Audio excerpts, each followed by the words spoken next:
News of the day. Mr. Zimmerman, have you made a decision as to whether or not you want to testify in this case? With values that never die. There are certainly a lot of controversies or scandals brewing right now when it comes to the Obama administration. This is American Heartland with Dr. Grace. Dealing with the federal government is not always high-tech, and it's not always user-friendly. The stories that matter. This is a massive escalation in the tension here in Egypt. The issues that count. I don't know why the media tries to make this into a sensation. We have never hidden the fact that we supply Syria with weapons. This is American Heartland with Dr. Grace. He's got the red, white, blue flying high on the farm. Semper Fi tattooed on his left arm. Spend a little more in the store for a tag. Welcome to American Heartland with Dr. Grace. I am your host, the editor of Politics and Culture at worldtribune.com. Thank you for joining me once again on an edition of American Heartland. It is such a pleasure to have you listen to the show. It is my honor to be here behind this mic. And yet again, unfortunately, this week, we begin the broadcast with a very, very heavy heart. I do not have enough tears to shed for the victims of terrorist attacks this week in Canada, especially the Canadian reservist Nathan Cirillo, who was standing watch over Canada's National War Monument. And what happened? He was shot by a vicious terrorist, Michael Zehaf Bebo. This individual also stormed the Canadian Parliament. And by the grace of God, the Sergeant at Arms, Kevin Vickers, shot him dead before he killed even more people. Also this week, another terrorist, Martin Rouleau Couture, attacked two soldiers in a strip mall in Saint-Jean-sur-Richelieu in Quebec. And one of these soldiers was killed in this attack, a hit and run. Both terrorists were killed by authorities, and nonetheless, Canada is in shock, is in mourning, and is literally upside down. The after effects of this are going to be profound. Let me begin on a personal note. Both attacks have affected me extremely deeply, and it's not just because Canada is where I was born. Canada is where I spent 30 years of my life before moving to the United States. But even more so, I return to Canada frequently, every couple of months. And in particular, that place where the hit and run occurred, Saint-Jean-sur-Richelieu in Quebec, I am there really often. Since we moved to Massachusetts, where I currently reside, I often take my two children, put them in the back seat of my SUV, and we will drive from Boston to Laval, where I currently still have family, Laval, Quebec. And one of the places where we often stop on our way there is Saint-Jean-sur-Richelieu. And I'll tell you why. If you've driven with two little kids, you know you're stopping all the time. And shortly after we cross into the Canadian border, my children are often extremely restless, and so am I. And we're looking for a good place to stop. And there's this long, winding rural road. You go up it for what seems like forever. And finally, when you hit Highway 10 and you look for a place to get off, Saint-Jean-sur-Richelieu is one of the best places to get off. There's a great Tim Hortons. And I remember thinking a couple of times when I'm there, this place is just so peaceful. It's so serene. Nothing ever happens here. And in moments when I'm generally going to Canada, I'm escaping my life from the U.S., I'm escaping my work, and I'm escaping all the bad news. And I've had the thought, you know, this place is serene. Wouldn't it be fun to live here or be here? There's not the same stresses that I encounter every day. So you can imagine my personal shock at this, that a place where you would think nothing is ever going to happen here, that is where these vicious terrorists have struck. And then when you think about the other attack, the attack on Canada's Parliament, Ottawa, what a beautiful, serene capital city. In fact, as a young professor, I taught at the University of Ottawa. It was one of my first teaching jobs. I was still a graduate student at McGill University, and I had a couple of classes that I was teaching at McGill. And then once a week, I would drive. It's about an hour and a half from Montreal. I would drive to the University of Ottawa, and there I taught a course in French. And I always marveled at the beauty of the city. And of course, I've been there many, many times. It's the capital of Canada. And my husband and I have walked close to the Parliament. So serene, so peaceful. Again, you think stuff doesn't happen here. This is a safe haven in the world. And it's not just that I am heartbroken at this young reservist that was killed. This young reservist, he didn't serve in Afghanistan. He didn't serve anywhere. He was essentially doing a very benign, patriotic job. What did he do to deserve that attack? What did he do to deserve that? Nothing. What has Canada done to deserve this? Now, granted, yes, they have participated in the war in Afghanistan. They are allies of the United States. They are participating in this bombing campaign. But essentially, Canada is known as a peace-loving nation, rallying usually in the most extreme cases of self-defense. They're not known as the warmongers of planet Earth. So what does this incident teach us? It teaches us that nobody is safe anywhere. Nobody is safe anywhere. Because it doesn't matter what you did or didn't do. ISIS is coming after us. These terrorists are coming after us. They are coming after us when we least suspect it. They are coming after us in any way, shape, or form. They shot the young reservist. They ran over the other soldiers in Canada. And then this week, another heartbreaking incident. A man with a hatchet attacking police officers. Nobody is safe anywhere. I've been saying this for a long time, and I think the incident this week really drives that point home. Now, there is a silver lining in all of this. What a remarkable moment when that Sergeant-at-Arms, Kevin Vickers, took it upon his own initiative to shoot that man dead. And I know that lots of you probably had tears in your eyes watching the remarkable standing ovation that he was given in the Canadian Parliament. He single-handedly saved so many lives. That carnage would have been even greater had it not been for this man's simple heroism. His modesty and his grace under fire shine through. What a Canadian hero he truly is. But you know, when we talk about this incident, we know for sure this was clearly a terrorist attack upon us by radical jihadists, folks now who are being radicalized even at home by their very own computers, folks who may not have any link whatsoever to any cell. And that shows us just how grave and pervasive the dangers we face now are. Now, how has President Obama responded to all of this? In his usual, I'm a nincompoop kind of a way, stuttering and stammering, failing to articulate clearly and concisely and lucidly what we all know. Listen to Obama responding to questions on this incident. Well, we don't have enough information yet. So as we understand better exactly what happened, this obviously is something that we'll make sure to factor in the ongoing efforts that we have to counter terrorist attacks in our country. Every single day we have a whole lot of really smart, really dedicated, really hard-working people, including a couple in this room, who are monitoring risks and making sure that we're doing everything we need to do to protect the American people. And they don't get a lot of fanfare. They don't get a lot of attention.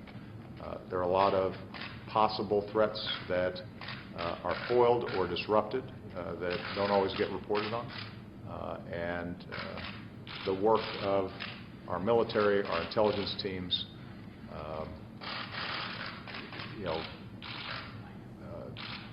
the Central Intelligence Agency, the intelligence community more broadly, our local law enforcement and state law enforcement officials who coordinate closely with us. We owe them all a great deal of thanks. All right? Thank you, guys. He's Mr. President.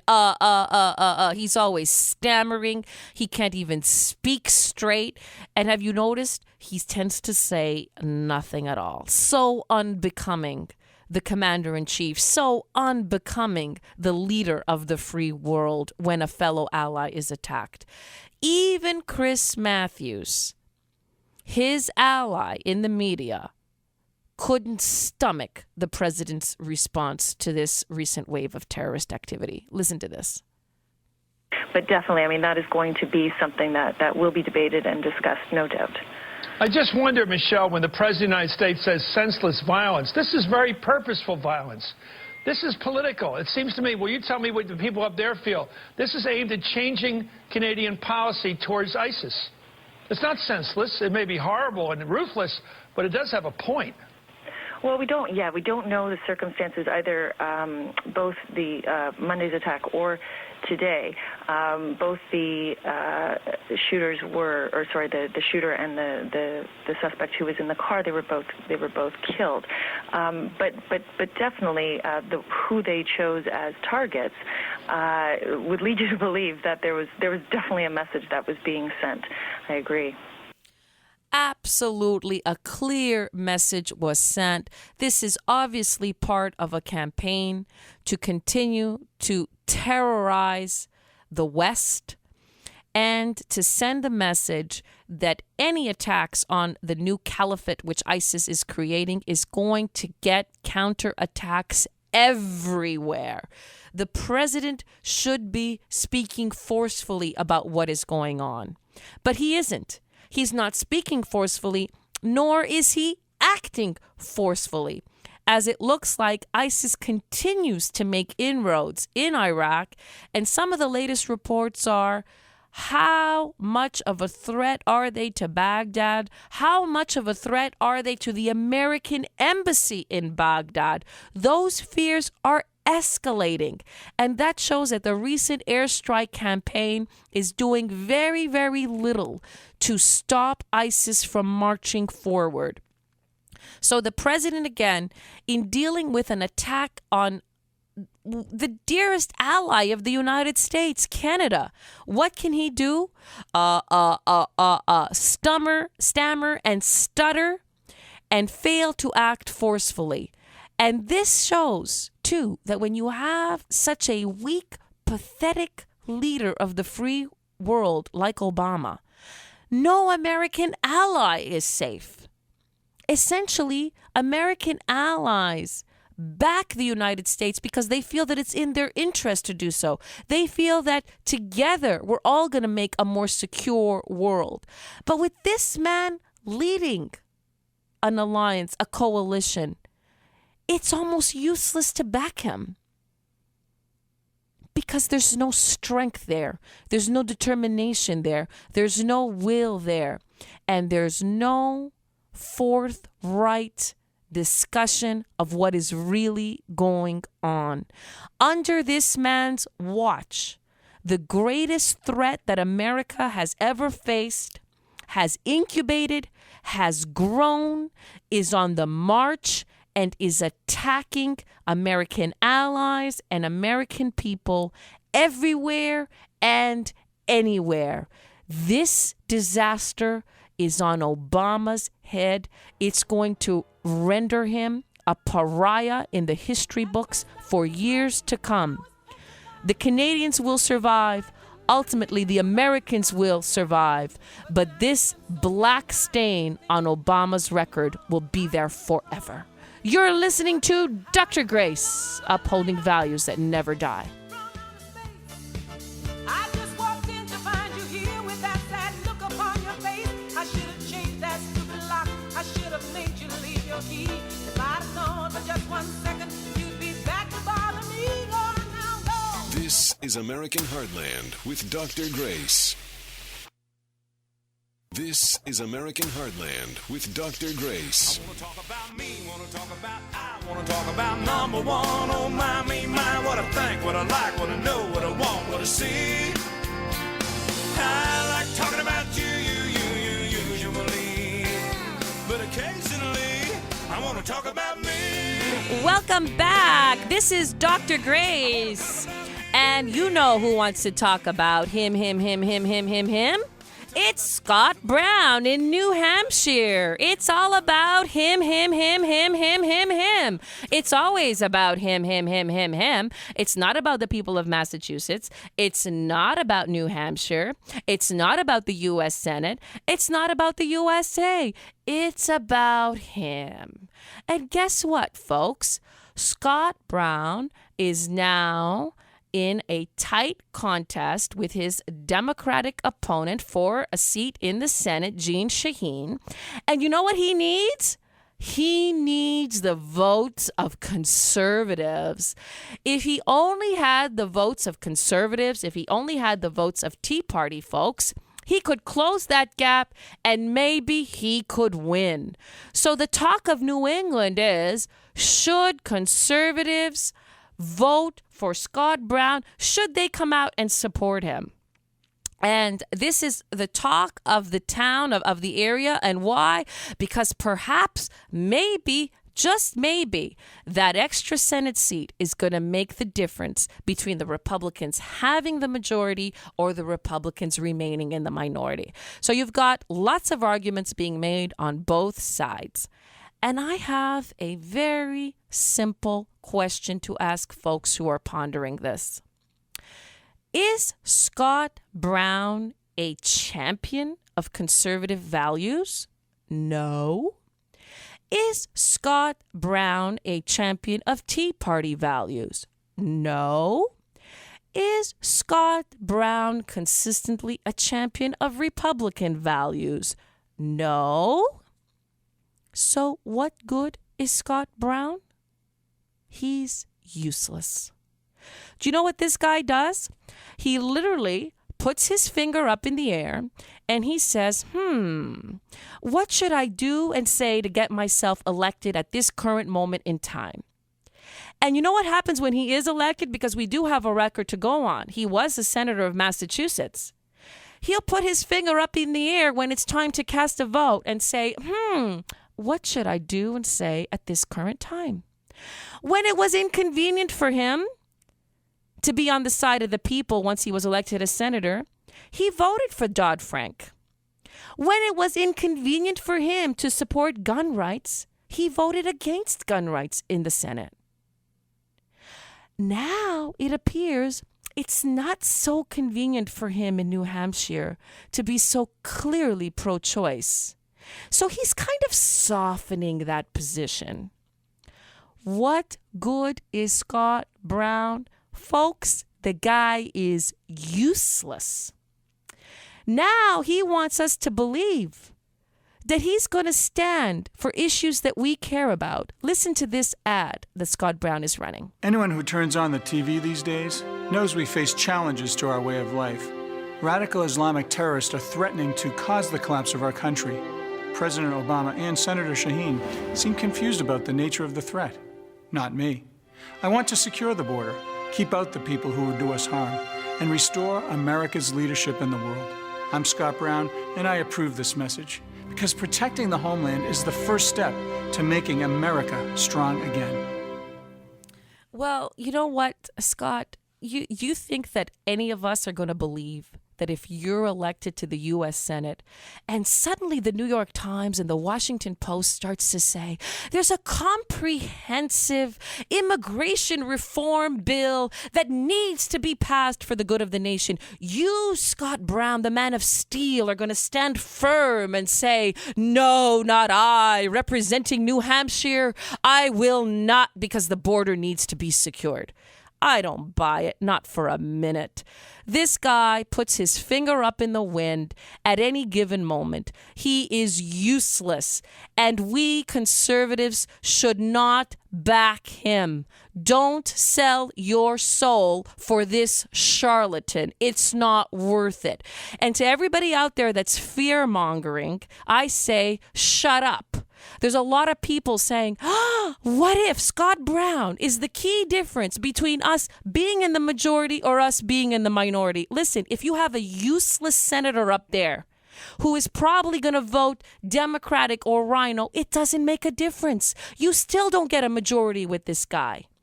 And an even more compelling argument is this. How do you know? How do you know if it's New Hampshire that's going to be the tipping point? Nobody knows that. At this current stage, it looks like Republicans might capture the Senate by 52 or 53 votes. So if New Hampshire is number 53, that means you're asking conservatives to betray their principles to get a guy in there that we don't actually want or need. So how do you know how it's all going to shake out? Perhaps we're going to win without Scott Brown. You know what I think is a great scenario? That we win the majority in the Senate and Scott Brown loses in New Hampshire. That's what I want. And I have the right to say, I'm not going to vote for him. And you out there have the right to say, he's not good enough for me. Especially since if there's one person who has contempt for the people, contempt for the conservative base, contempt for the Tea Party, it's Scott Brown. Well, I'm done with you. And don't turn to me now in your moment of need. Now, you have rejected us. Now you need me, and you're coming on your hands and knees, asking for my vote? No way. Get out of my face. Get out of my face. Get lost. And you know what? I want to point out to everybody out there, you're always hearing this talk about what political consultants are saying we should and shouldn't do. Political consultants, I can tell you this from being in Washington, D.C., are a bunch of losers. They're people who have been fired from other jobs looking to get a job somewhere else. So they're losers. Don't rely on their analysis. They're a bunch of losers who care about themselves. And you know what? They have this strategy that they tell these Republicans. You go as far to the right during the primary, so you win the primary. Then you go as far as you can to the center, so you get the center vote, and perhaps you peel off some independents. And then conservatives are faced with this challenge. Either you vote for a Rhino, or you vote for a liberal, or you stay home, and consultants whisper in their ear, and you know what? They're going to have nowhere else to go but to vote for you. Well, guess what, you moronic political consultants? We do have a choice. We see through your strategy. We're not going to reward that strategy. And we're not going to reward these individuals who we can't trust. We can't rely on them. We don't like them, and we don't even want them in our party. I say to the conservatives, send a statement to Scott Brown, to the Rhinos, to the Republican Party, and to all the political consultants out there. You want our vote, you better adhere to our values, and you better stand up for our values, not just some of the time, all of the time. And you know what my fantasy is? That in this election, we not only capture the Senate, but we send a message to Scott Brown. You carpetbagger. Let him lose. And let's send a message to the Republican establishment. This strategy doesn't work with us. Get lost and get out of our face. That's my message to Scott Brown. And to all you conservatives out there, stand your ground. Don't vote for the, let me be a lady, for the other turncoat, carpetbanger, and unreliable candidate there in the race, Scott Brown. Stay home. Now, on to other factors. Kay Hagan, another key race in North Carolina where this show is broadcast. Kay Hagan neck and neck with Tom Tillis. But guess what? Somebody else who has just been discovered. It's all about me, me, me, me. Kay Hagan does not deserve your vote. She presents herself as a champion of the people, and guess what we have just discovered? She supported Obama's stimulus package, and who got some of that money? Her husband and her son in an energy company that they own. And they had put together a proposal to get money from the stimulus bill when their project actually went under budget. They didn't even return the people's money back to them. They kept the money. That's Kay Hagan, another individual who pretends to be on the side of the people. But when she goes to Washington, you know whose side she's on? She's on her own side. She's on her husband's side. She's on her son's side. She could care less about you. Listen to this really effective ad that is being run in North Carolina. I'm Tom Tillis. I approve this message. Days after Kay Hagan took office, she pushed Obama's stimulus bill. This bill will help this country move forward. It didn't, but it did help Kay Hagan move forward personally. Kay Hagan's husband, Chip, and his brothers own a company called JDC. They got a $390,000 grant in stimulus funding. Grants tucked away in Obama's stimulus paid the Hagans. She's 96% for Obama, 100% for herself. You know what I suggest? I suggest that Kay Hagan and Scott Brown spend some time together because they're two peas in a pod. It's all about themselves. And the minute they get to Washington, they have an elitist attitude. They scoff at the electorate back home. They look down upon the electorate back home. They are too good for the rest of us. We're only useful as a stepping stool for them. That's all we are. That's all the electorate is. Once they're there, they like to press a lot of flesh with even more important, powerful people, build their own careers, build their own names, and line their pockets as much as they can. As for principle, they don't have any. As for love of the people, they don't have any of that. And it is my hope and prayer that the Democratic Kay Hagan goes down in defeat, that we don't know what he is, Scott Brown goes down in defeat in New Hampshire, and that the Republicans nonetheless win the Senate. I think that if we stand for principle all the time, not some of the time, that's how we create a really good conservative movement, a really effective Republican Party, and a really strong majority in the American Senate. You're listening to Dr. Gray's Upholding Values That Never Die.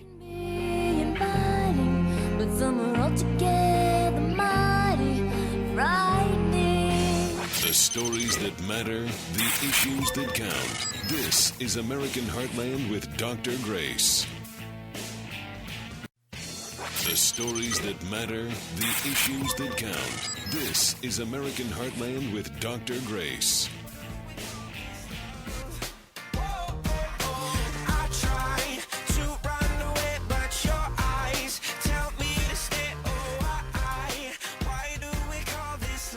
Welcome back to American Heartland with Dr. Grace. I am the editor of Politics and Culture at worldtribune.com. This is an age of so much unease and anxiety, and folks out there are also really uncomfortable with the Obama economy. The recovery is fragile, and also many of us are worried what is going to happen when this policy of printing money comes to an end. What next? Is our money safe? Where is it safe? Is it safe in the bank? Well, here today, we have an expert on the topic. He was an editor at Reader's Digest for 15 years. He's currently a columnist for Newsmax.com. He's also the co-author of 5 books, including his latest, Don't Bank on It, The Unsafe World of 21st Century Banking. Here today is Mr. Lowell Ponte. Welcome to the show, sir. Great to be with you, Dr. Grace. Well, my pleasure to have you, and you've got to answer the basic question. Where is our money safe? Is it safe in the bank? Well, it's probably less safe in the bank than it has been for most of 100 years. Our banks today are very different from what they used to be. And for that matter, our money is very different from what it used to be. We now have a government that deliberately inflates the money, and it also holds a policy of what is formally called by economists financial repression. What that means is they deliberately hold the interest rate the bank pays you below the rate of inflation. So basically you are losing your money or your purchasing power every day you have your money in the bank. And in exchange for that, as my colleague Craig Smith and I point out in a new book called Don't Bank on It, there are 20 major risks facing your money. Everything from the avarice of our spendaholic politicians to the danger of 125,000 people in the Communist Chinese army who go to work every day, put on their uniforms, and simply sit in front of a computer screen hacking into Western corporations, governments, including banks. They've succeeded in hacking into every one of our major banks to one degree or another. Mm-hmm. Now, you also point out, though, that that banks today consist of basically what's a Ponzi scheme, where they don't actually cover our deposits in full. Can you explain what you mean by that? Well, first, banking for a few centuries now has engaged in what's called fractional reserve banking, which is to say they take in your deposit and then they lend most of it back out. And your deposit is supposed to be something you can get back at a moment's notice, but they lend it out as 30-year mortgages. So, therefore, they are borrowing short from you and lending long to others. And this means that at any given moment, your bank may have 10 cents or less of every dollar in deposits that it could pay back to people if there were a run on the bank, which was not uncommon. Of course, we've now been deterred from doing runs on the bank because our banks have a little sticker down in the window that says, "This is insured by the Federal Deposit Insurance Corporation." Mm-hmm. Well, that would be very encouraging, except when you look at the FDIC, it only has $37 billion at any given moment, and it only has vague promissory notes that in the worst of emergencies it can be lent by the Federal Reserve and by the U.S. Treasury, another $500 billion. Great until you realize it's insuring $7 trillion worth of accounts. So even at best, the FDIC only has enough money to cover one out of every $14 it insures. Right. So basically, if all of us at the same time asked for all our money back, the money would not be able to give it. The bank would not be able to give it to us. And why could that happen? That could happen because, among other things, we've rebuilt our entire civilization around computers. Your money no longer exists as gold or some secure medium safely locked in a bank vault. Your money now is just blips in the bank's computer. It's just little electronic impulses. And if those computers were taken down, whether by the Chinese cyber army or by hackers or by inadvertence or by something like a Carrington event, a giant solar flare that devastated our electronics, which is quite possible. In fact, we almost had one 2 years ago. The effect of that would be to mean your money either ceases to exist or is now garbled and scrambled in computer records, so no one really knows who has what anymore. Mm-hmm. But let me play devil's advocate on a couple of points you raised. Okay, Sure. On the point that this is a Ponzi scheme, well, haven't banks always taken the money that was given to them and then reinvested it? Isn't that what banks have always done? What's different now?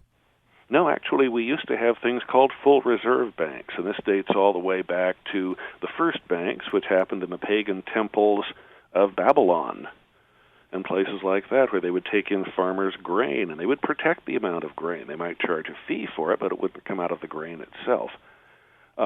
We got into fractional reserve banking because King Charles I and then King Charles II of England, his son, both simply absconded with or took away the money that people had entrusted to the government.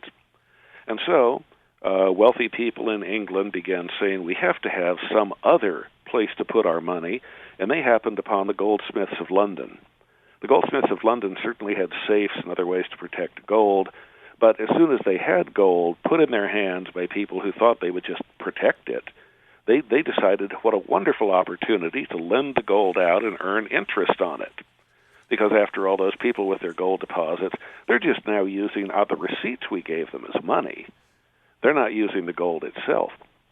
The only problem with that is it does open you to bank runs. In fact, there are economists who would say we didn't even have business cycles in the modern sense until we began to introduce that magnitude of risk, the risk that the banks no longer had enough money to cover all the deposits in them. Oh, and by the way, this raised a legal question in the English courts and now in ours, and that is, who is the true owner of that gold or that money that's deposited?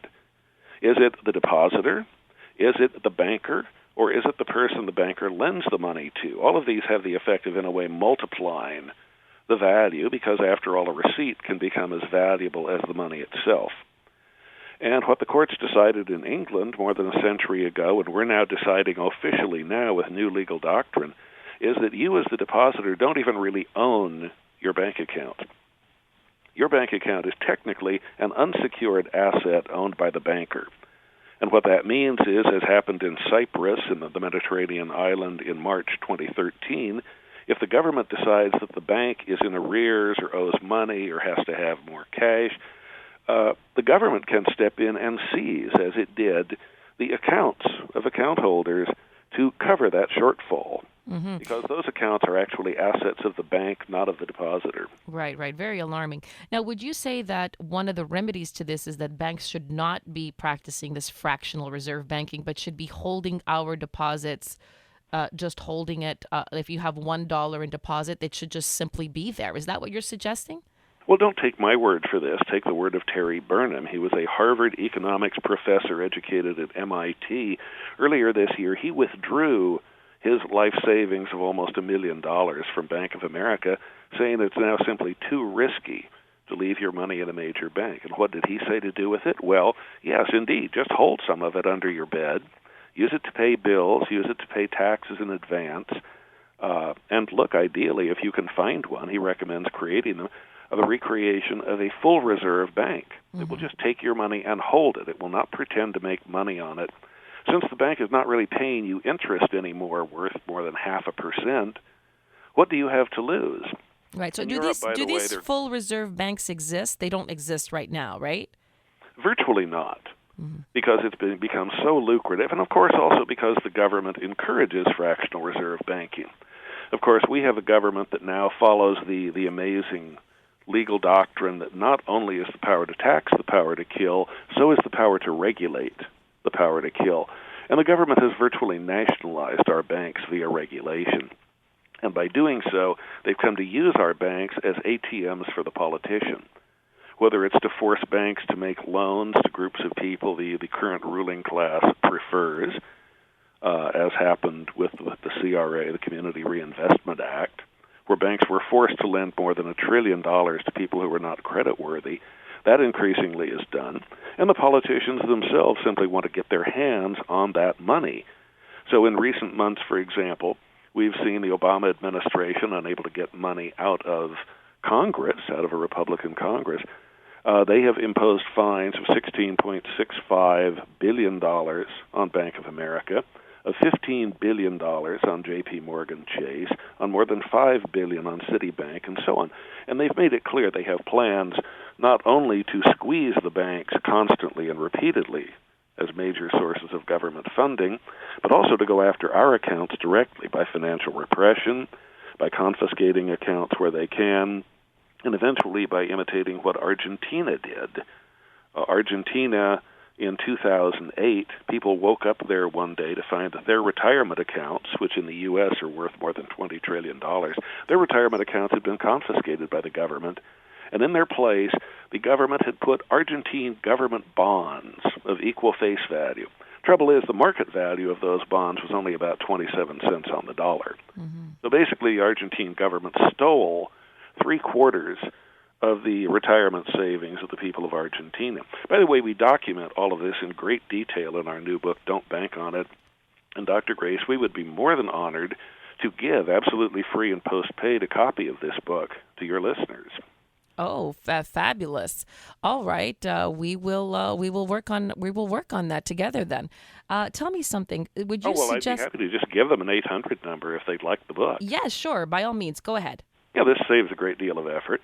And why do we do this, by the way? Because my co-author doesn't need the money from selling books. We're just trying to save the future, the Constitution, a sane world for our children and grandchildren. So to get the book absolutely free and postpaid, it's a 256-page book. 800-630-1494 is the number. That's 1-800-630-1494. Or as I like to say, think of Columbus sailing the ocean blue in 1492, but not quite.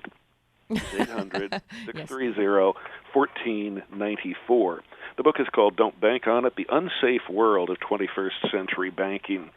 And most people, I do have to warn you, although the book is free, once you read it, you will never be able to view banking or economics or politics the same way again. It's utterly horrifying what the banks have been turned into. It does sure sound like it from your expertise analysis here today. Thank you so much for being with us. You just heard Mr. Lowell Ponte, a columnist for Newsmax.com and the co-author of Don't Bank on It, The Unsafe World of 21st Century Banking. Where can our audience read your articles and follow your career in general, sir? Oh, well, you can go to Newsmax.com. Newsmax.com. If you'd like to be in touch with me, my email address is radiowright, RADIORIGHT, at AOL.com. And it is an honor to be able to speak to one of the founders of the Edmund Burke Institute for American Renewal. Well, thank you so much, Mr. Ponte, for being with us and for your very brilliant, insightful, and expertise analysis on America's banking system. Thank you for being with us.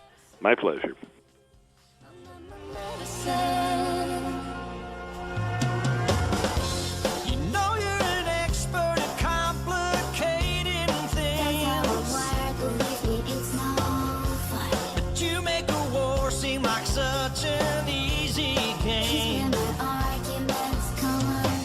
The stories that matter, the issues that count. This is American Heartland with Dr. Grace. The stories that matter, the issues that count. This is American Heartland with Dr. Grace. Just shut up, shut up, shut up, just shut up, shut up, shut up, just shut up, shut up, shut up, just shut up, shut up, shut up, just shut up, shut up, oh no, shut up, just shut up, shut up, shut it up, just shut up, shut up. We try to take it slow, but we're still. Welcome. This is American Heartland, and I gotta say, I think this is gonna be my favorite segment of the whole show. We created this segment where we're gonna tell somebody to just shut up. Last week, we chose Gwyneth Paltrow. This week, there's somebody else I want to say, just shut up. And to be honest with you, I actually like her. But I think in this instance, she really should just shut up. You've all heard about Jennifer Lawrence, her photo, some nude photos of her, the actress Jennifer Lawrence, some nude photos of her were stolen from her computer, and they were posted all over the internet. I haven't seen them. I don't want to see them. But it was big news, and she and other actresses were targeted by these hackers. So she gave an interview in Vanity Fair where she gives us her side of the story.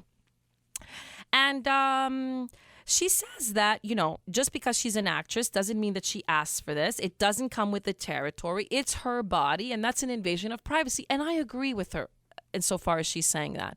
Those acts, hacking into somebody's computer, taking their private information, whether it's information or photos, and distributing them widely, is a heinous act which should be condemned, and it should be, there should be criminal charges, et cetera, et cetera. So obviously, I am appalled at what happened. Yet, in giving us her side of the story, she gets into an explanation of why those nude pictures were on her computer there to begin with. And this is where she really loses me. I got to be honest with you folks, take a nude picture of myself, it's beyond my time. In our age, when I was growing up as teenagers, even young women, we didn't really want to do this. We weren't interested in doing this.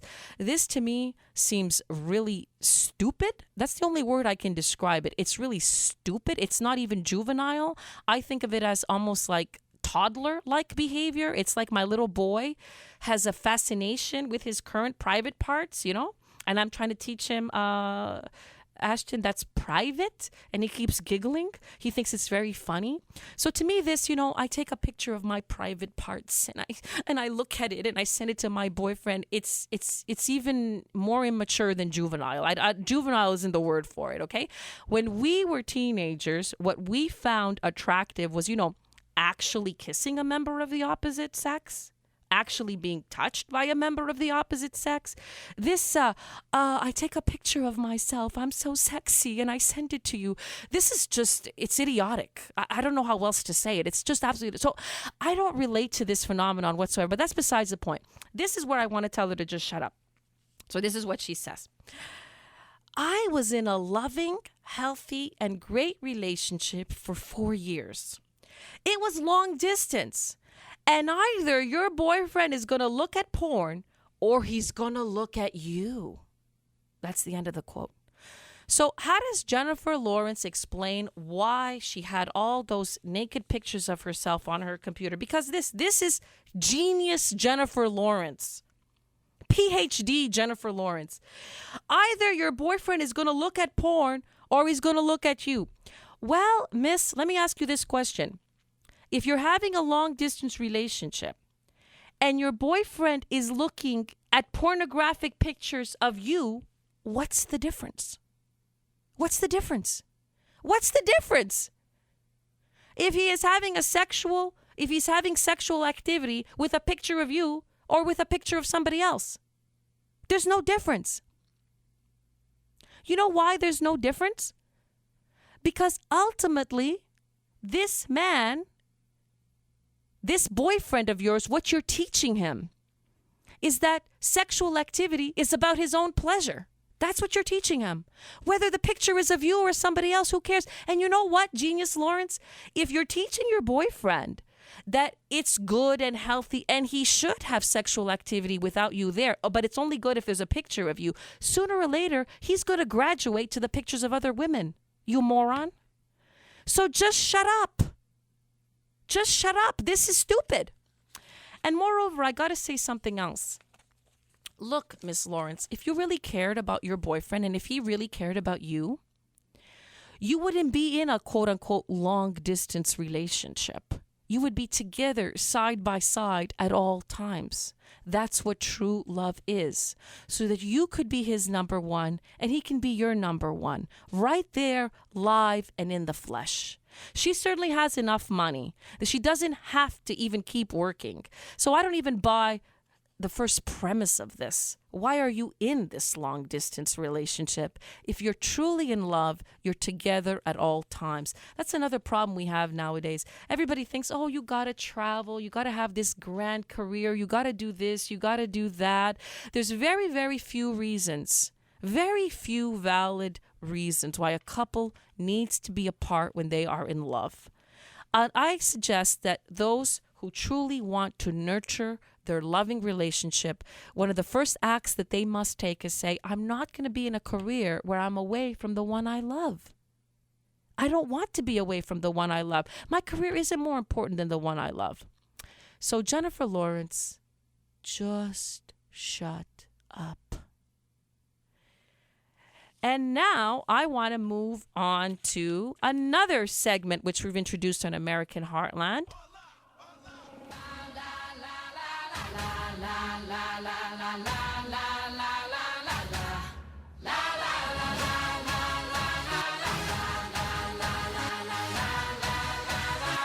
How dare you?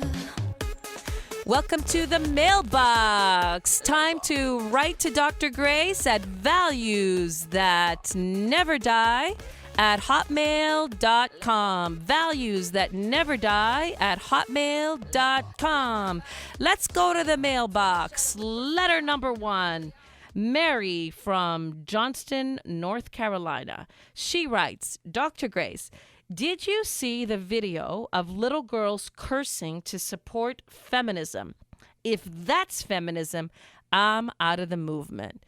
Indeed, I did see this video, and I was horrified by it. Let's play a small sample. Roll it. Pretty. Pretty. Pretty. What the I'm not some pretty hopeless princess us in distress. I'm pretty powerful and ready for success. So what is more offensive? A little girl saying or the on equal and sexist way. Society treats girls and women. It's our future. So listen up, grown-ups. Here's some words more up than the word pay inequality. Women are paid 22% less than men for the exact same work. You know, this video is so wrong-headed on many levels. You have these girls dressing up in costumes that are princess-like. And they're saying that they don't want to be in this straitjacket, in this stereotype. And so instead of being demure and gentle and kind, they revert to the opposite behavior, which is to be vulgar, which is to curse. And they're saying that that's making a statement against sexism. It's really a twisted video, not just because it's so disturbing to see young girls curse, but it's twisted because as they're cursing, what behavior are they imitating? Who are they sounding like? They are sounding like men. So is that what we're trying to tell little girls? That this is equality? Curse as much as the guys used to curse? And that's how you become equal? That's not going to get you anywhere. And that's not asserting the unique dignity of your own girlhood, your own feminism. How do you truly get the respect and adherence of a man? It's by accentuating how you are different than him. That's what really makes a man find you interesting and attractive. And we used to teach our little girls that the more gentle you are, the kinder you are, the sweeter you are, the more you represent virtue, the more attractive you're going to be to the opposite sex. I think for all that feminists are telling women to do the opposite, be more and more like men, it's not succeeding in getting girls what they want. It's not succeeding in getting girls equality in the workplace, for example, and it's not succeeding in getting them happiness at home. It doesn't work. What really works professionally is to speak properly, to speak correctly, to speak with great intelligence. That doesn't include cursing. So that's wrong message number one. And what really works personally, if you want a loving, sound relationship, is to be so alluring to a man because you represent beautiful values. That's what keeps a relationship strong and alive. That's what keeps you unique as a woman, as an angel in this man's life. Again, this video shows that we are giving girls the completely opposite advice of what they truly need. Let's go on to another letter. Bill from Charlotte, North Carolina. Dr. Grace, love your show. You give me hope. Do you really think Christianity can survive against this pervasive liberalism? Not only do I think Christianity is going to survive, I think Christianity is going to thrive. Let me tell you what's happening. We are faced with a growing culture of death coming from this movement of jihadism. This culture of death is scaring people not just in Canada, America, but really around the world. To combat this culture of death, we're going to need to call upon people with profound values. Values that are not just values of this world, but values of the afterlife. Think about this for a moment. Those jihadists are willing to give up this life for what they believe is going to be a reward in the afterlife. Who can defeat this jihadist movement in the end? Only Christians who have an alternate vision of the afterlife. Ultimately, liberalism is going to become insignificant in this great battle between Muslim jihadists and Christianity. That's my prediction, and you heard it here on American Heartland.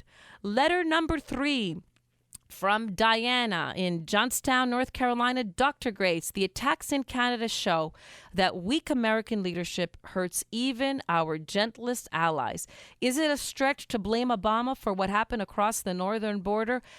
You know, Diana, it is not a stretch. It is directly his fault.